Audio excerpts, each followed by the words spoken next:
আপনার একটা অভ্যাস কি জানেন? আপনি প্রতিদিন মাগরিবের পরে মসজিদের এক কোনায় বৈশা বৈশা কিছু ইবাদত করেন, যেটা এলাকাবাসী জানে না। সর্বোচ্চ ইমাম সাহেব হয়তো জানে, বইলা দিচ্ছেন ইমাম সাহেবের, বা ইমাম সাহেবও জানে না, আল্লাহ জানে। এরকম কিছু ইবাদত আপনি মসজিদের কোনায় বৈশা বৈশা একা একা করেন, যেটা কেউ জানে না। অথবা আপনি ফজরের নামাজের পর সূর্য ওঠা পর্যন্ত বৈশা বৈশা কিছু জিকির করেন মসজিদে। সূর্য ওঠার পর হারাম সময় চলে যাওয়ার পর 2 রাকাত নামাজ পড়েন। হাদিসে আসছে, কোন ব্যক্তি যদি ফজরের নামাজ জামাতে পড়ে, জামাতে পড়ার পর সে যদি বসে থাকে, কাদা ইয়াজকুরুল্লাহ হাত্তা তাতলু আশ-শামসু, সূর্য উদিত হওয়া পর্যন্ত সে বসে বসে যদি আল্লাহর জিকির করে, সূর্য উদিত হওয়ার পর হারাম সময় চলে যাওয়ার পর সে যদি সাল্লা রাকাতাইন 2 রাকাত নামাজ পড়ে, কানা লাহু কাআজরি হাজ্জাতিন ওয়া উমরাতিন তাম্মাতিন তাম্মাতিন তাম্মাতিন, তার আমলনামায় পরিপূর্ণ পরিপূর্ণ পরিপূর্ণ হজ উমরার সওয়াব আল্লাহ লিখে দেয়। এই আমলটা আপনাদের মধ্যে কেউ কেউ ডেলি করে, যেটা এলাকাবাসী আমরা অতটা খেয়াল করি না, কিন্তু আপনি করেন।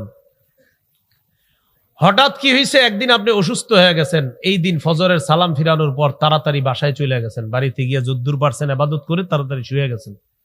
এর মানে অসুস্থতার কারণে আজকে ইবাদতটা আপনি প্রতিদিনের মতো করতে পারেন নাই। অথবা মাগরিবের পরে আপনি অসুস্থতার কারণে প্রতিদিন যে ইবাদত করতেন, আজকে সেটা করতে পারেন নাই অসুস্থতার কারণে। এখন আপনি যে অসুস্থতার কারণে করতে পারেন নাই, ব্যাপারটা দুনিয়াবাসী না জানলেও কে জানে? এই কথাটা বুঝে আসছে সবার? এবার হাদিস শুনেন কি বলে নবী।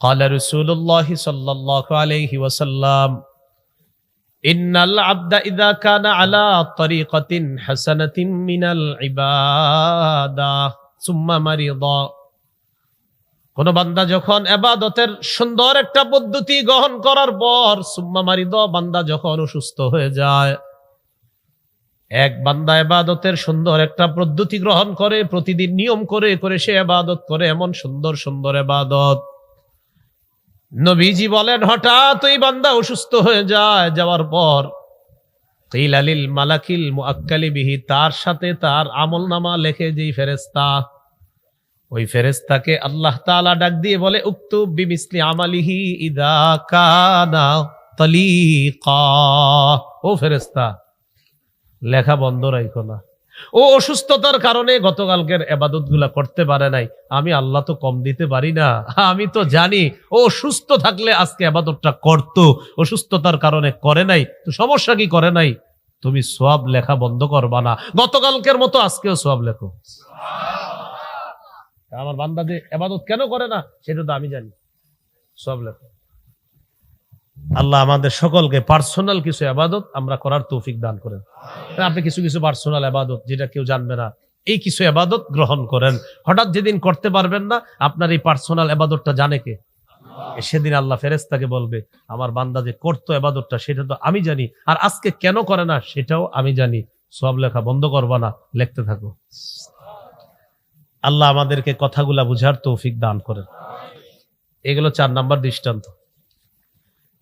দৃষ্টান্ত নাম্বার 5, হাদিসের একটা কিতাব আছে নাম সহিহুল জামে, 4214 নম্বর হাদিস। এই হাদিসের মধ্যে আছে রাসূলুল্লাহ সাল্লাল্লাহু আলাইহি সাল্লাম বলেন, ফাদলুল ইলমি খায়রুম মিন ফাদলিল ইবাদা, অথবা ফাদলুল ইলমি আহাব্বু ইলাইয়া মিন ফাদলিল ইবাদা,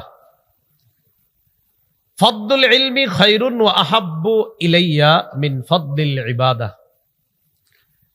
মাগরিবের নামাজ পড়ার পর আপনাদের মসজিদের ইমাম সাহেব শুধু সুন্নত পড়ে রুমে চলে গেছেন, আলাদা নফল পড়ে নাই, কিন্তু আপনারা এলাকাবাসীর সহজ সরল কয়েকজন মানুষ অতিরিক্ত কয়েক রাকাত নফল পড়ছেন, বসে বসে চিন্তা করতেছেন আমরা এত নফল পড়ি, ইমাম সাহেব পড়লো না, 2 রাকাত সুন্নত পড়া করে নাকি? তো গিয়ে দেখলেন ইমাম সাহেব রুমে বৈশা বৈশা বুখারী কিতাব মোতালা করতেছে, উনি বুখারী পড়া এক মাদ্রাসা এটা পড়তেছে। অথবা আগামীকালকে উনি আপনাদের মসজিদে বয়ান রাখবে, ওই বয়ানটা বৈশা বৈশা উনি কোরআন হাদিস অনুযায়ী দেখতেছে, কিন্তু উনি শুধু সুন্নত পড়ে চলে আসছে। আপনারা নফল ইবাদত যে করলেন এটার সওয়াব অনেক বেশি সওয়াব, কোনো সন্দেহ নাই। নবী বলেন, তোমরা সাধারণ মানুষের নফল ইবাদতের চাইতে আলেম যে ঘরে বৈশা বৈশা কোরআন হাদিস অধ্যয়ন করতেছে, তার অধ্যয়নটা আমি নবীর কাছে বেশি প্রিয়, বেশি দামি। কেন? তোমাদের ইবাদতটা শুদ্ধ হবে না অশুদ্ধ হবে ওই আলেম বলবে। এই জন্য আলেমের পড়াশোনাটা বেশি জরুরি। আলেমের উপর একটা এলাকা ডিপেন্ড করে, একটা সমাজ ঘুরে যায় একজন আলেমের মাধ্যমে। একটা আলেমের মাধ্যমে একটা সমাজের পরিবর্তন হয়, একটা সমাজ ঠিক হয়ে যায়। তো আলেম যে সমাজটা ঠিক করবে কিভাবে? বিদ্যার আলোকে। আলেমের বিদ্যাটা আসবে কিভাবে? পড়াশোনা করার মাধ্যমে। নবীজি বলেন, হ্যাঁ তোমরা করবা নফল ইবাদত, আলেম এলেম অন্বেষণ করবে। আলেমের এলেম অন্বেষণ তোমাদের উপকারের জন্যই, যেহেতু সে এলেম অন্বেষণ করে, এই জন্য মনে রাখবা তোমাদের ইবাদতের অনেক দাম, অনেক দাম। তো তোমাদেরটার চাইতে আলেমের এলেম অন্বেষণের মর্যাদা আমি নবীর কাছে বেশি।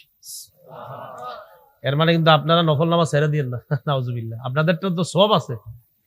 বুঝাইতে চাইলাম, ইবাদতের একটা হাদিসে আসছে একটা ব্যবহার, শুধু আমি এটা আপনাদেরকে বলা উদ্দেশ্য। এই হলো হাদিস থেকে 5টি দৃষ্টান্ত আপনাদের সামনে পেশ করলাম। আল্লাহ তাআলা আমাদেরকে ছোট বড় নফল যে কোনো ইবাদত গুরুত্ব সহকারে করার তৌফিক দান করেন। এগুলো আজকের 5 আলোচনার 3 আলোচনা। আলোচনা নাম্বার 4,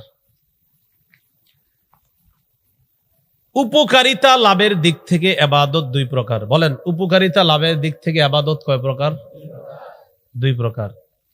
1 নাম্বার নিজে আমল করে উপকার লাভ করা, 2 নাম্বার অন্যের সাহায্যে ইবাদত করে উপকার লাভ করা।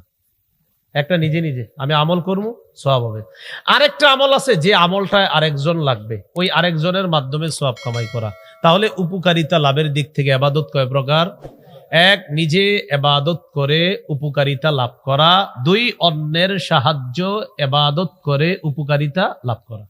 যেমন নিজে ইবাদত করে উপকার লাভ করা, তিরমিজির বর্ণনা 2910 নম্বর হাদিস।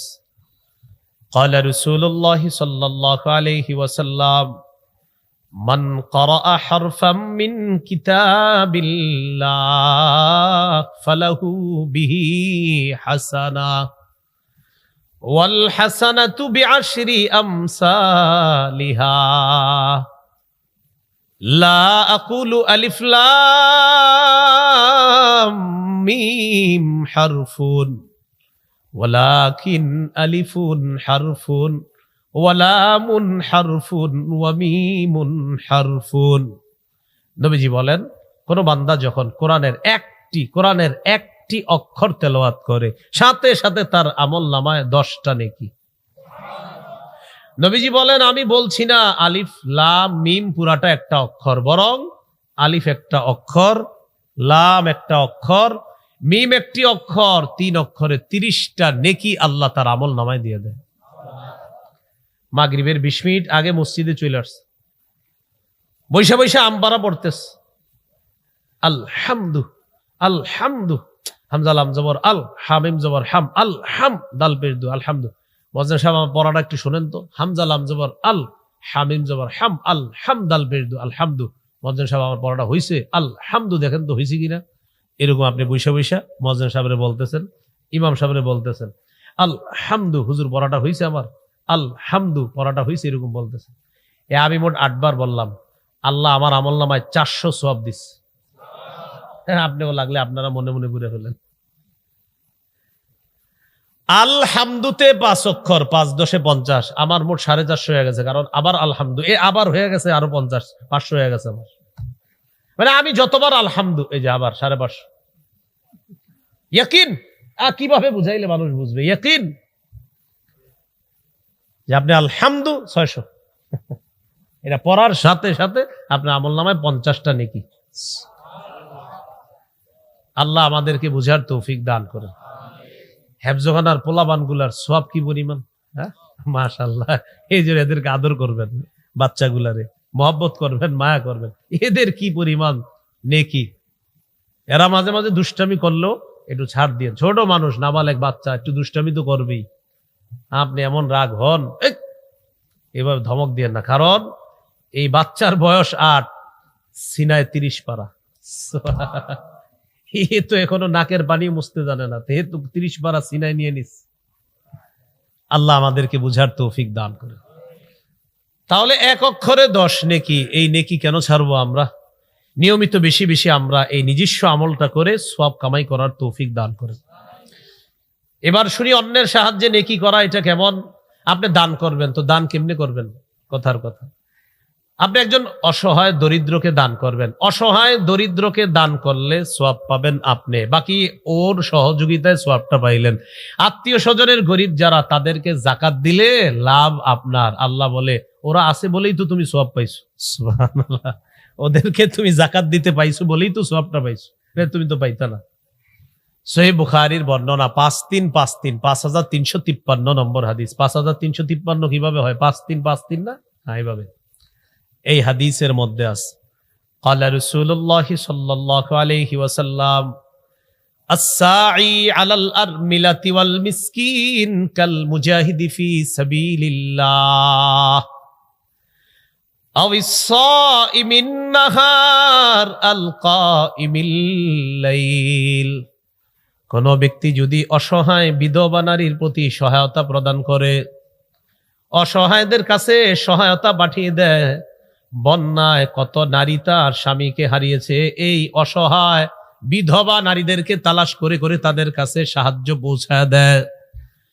নবীজি বলেন, আল্লাহর রাস্তায় জিহাদ করলে যে সওয়াব, সারা রাত নফল নামাজ পড়লে যে সওয়াব, সারাদিন নফল রোজা রাখলে যে সওয়াব, আল্লাহ তাআলা তার আমল নামায় এই পরিমাণ সওয়াব লিপিবদ্ধ করে দেয়। অসহায় দরিদ্র বিধবা তাদের প্রতি সহায়তার হাত বাড়াইলেন। জিহাদ করলে যে সওয়াব, সারা রাত তাহাজ্জুদ পড়লে যে সওয়াব, সারাদিন রোজা রাখলে যে সওয়াব, আল্লাহ আপনারে এক আমলের সওয়াব এতগুলা দান করবে। তাহলে এটা অন্যের সাহায্যে উপকারিতা আমরা লাভ করলাম।